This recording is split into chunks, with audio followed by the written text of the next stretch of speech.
Welcome to Middle Grade Book Adventures, where every month at the Kingston Library, we preview a new middle grade novel that we think you might enjoy.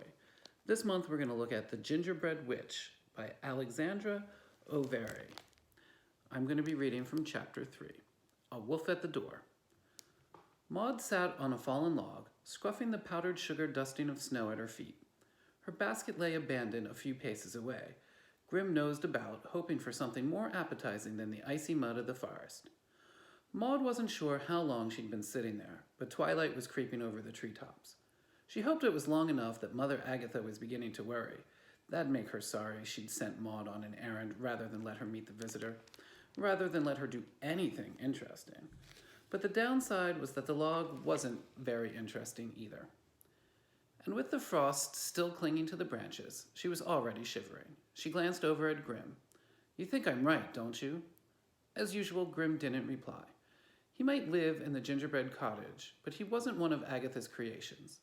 Last winter, Agatha had found him wandering alone in the wood, abandoned because, with only 3 legs, he couldn't keep up with the pack.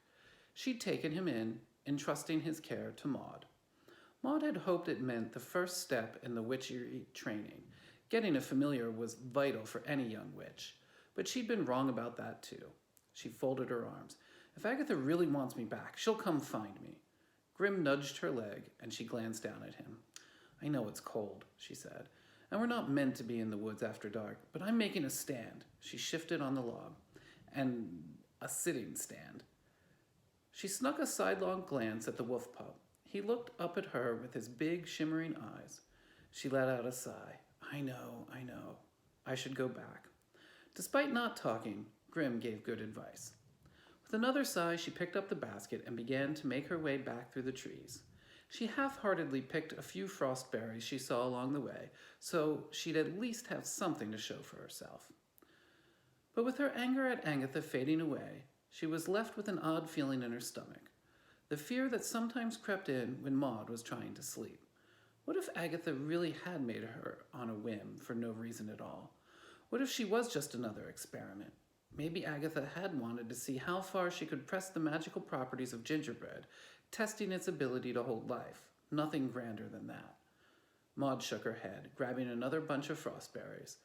With the sky turning dark, the shadows of the forest reaching toward her, suddenly she wanted nothing more than to be back in the cottage, sitting by a warm fire as Florian admonished her for staying out too long. Grim bounded ahead as she hurried after, following his path through the snow until she reached the edge of the clearing. As soon as Maud stepped out of the trees, she knew something was wrong. There was nothing out of place. The strawberry pink front door sat closed. Lilac smoke still puffed from the chimney, but there was an odd prickling on the back of her neck.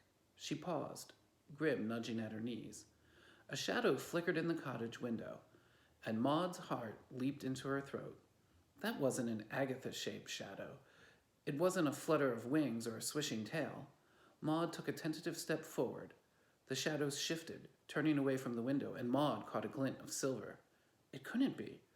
Her feet were moving before her brain had even comprehended what she'd seen.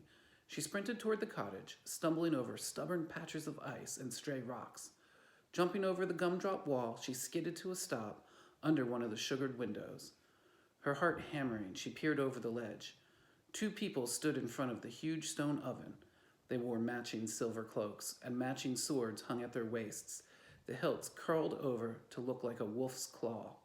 One was slightly taller, with a crop of sandy hair just peeking out from his hood, and the other had their hood down to reveal dark brown plaits.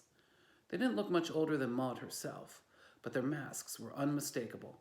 Sharp silver ears, gleaming fangs, and an open snarl. Wolves. But wolves weren't meant to be real.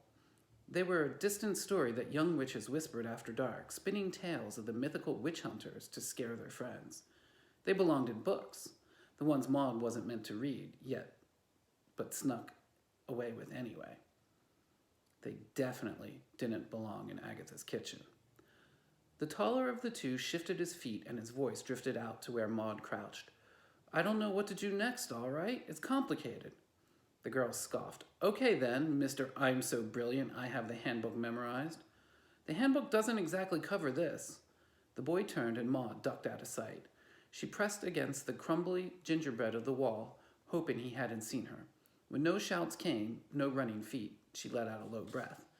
Her thoughts were whirling. What in all the old witches' names were wolves doing in the cottage? Surely they couldn't have been the visitor from earlier. So how did they get in? But one question whispered behind all the others too, a worrying voice. Where was Agatha? If you want to find out if Maud is able to save her mother witch, Agatha, check out The Gingerbread Witch, available in our catalog at the Kingston Library. And don't forget to subscribe to our channel so you don't miss another middle grade book adventure.